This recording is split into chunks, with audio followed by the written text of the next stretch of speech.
दो मकान खड़े थे। एक मकान पुराना टूटी फूटी दीवारों वाला जिसमें दिन रात भूख और मेहनत का साया मंडराता था।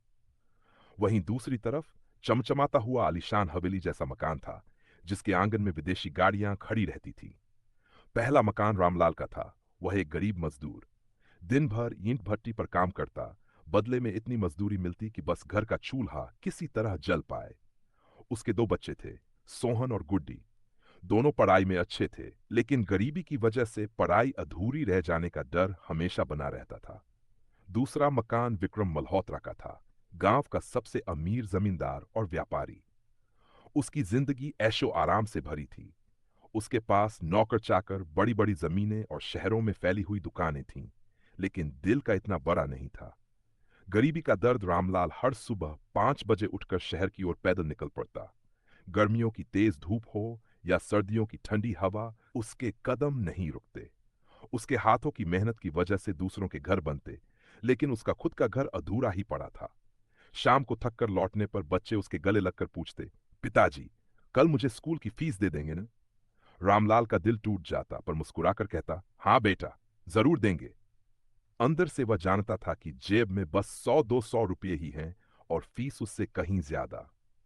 अमीरी का घमंड, दूसरी तरफ विक्रम महत को पैसों की कोई कदर नहीं थी। शहर से आए दोस्तों के साथ हर रात पार्टी, नशे और शौक में डूबा रहता। नौकर उसके लिए सब कुछ कर देते, वो इसलिए मेहनत का मतलब भी उसे कभी समझ नहीं आया। एक दिन हवेली के सामने सोहन अपनी बहन को लेकर स्कूल जा रहा था। उसके कपड़े पुराने और फटे हुए थे। तभी रोहित और उसके दोस्त आलीशान कार में आए। रोहित ने मजाक उड़ाते हुए कहा, अरे देखो, ये तो वही गरीबों के बच्चे हैं। अरे सोहन, तू स्कूल क्यों जाता है? पढ़ लिख कर भी तू मजदूर ही रहेगा। सोहन की आंखें भर आई, लेकिन उसने मन ही मन कसम खाई, मैं गरीबी की पहचान नहीं बनूंगा। एक दिन इतना पढ़ूंगा और आगे बढ़ूंगा कि सबको जवाब दूंगा। किस्मत की चाल, समय बीता गया। रामलाल ने पेट काट कर ही सही, लेकिन सोहन और गुड्डी को पढ़ाई से दूर नहीं होने दिया। कभी खेतों में अतिरिक्त मजदूरी की, कभी घर घर सब्जियां बेची, लेकिन बूटने नहीं दिया। दूसरी तरफ विक्रम का बेटा रोहित और बिगड़ता गया। पैसे की नशे में उसे न पढ़ाई की फिक्र थी, न भविष्य की। लेकिन जिंदगी कब किसे कहां ले जाए, ये कोई नहीं जानता। संघर्ष। सोन दिन रात पढ़ाई में जुटा रहता। घर की हालत बहुत खराब थी। कई बार उसे भूखा सोना पड़ता, कई बार फटे कपड़े पहनकर ही स्कूल जाना पड़ता।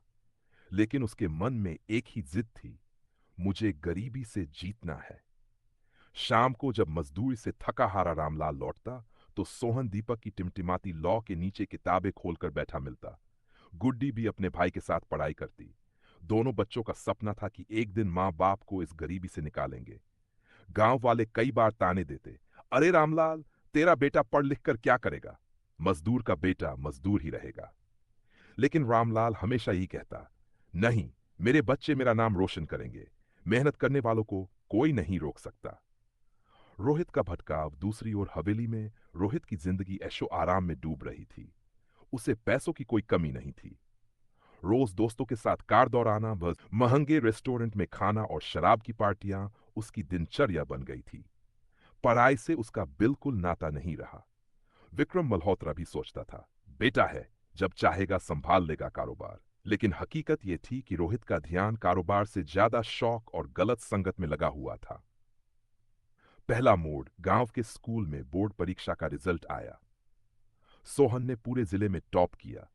यह खबर सुनकर गांव के लोग हैरान रह गए। जिन्होंने उसका मजाक उड़ाया था, वही लोग अब कहने लगे, अरे रामलाल का बेटा तो बहुत तेज निकला।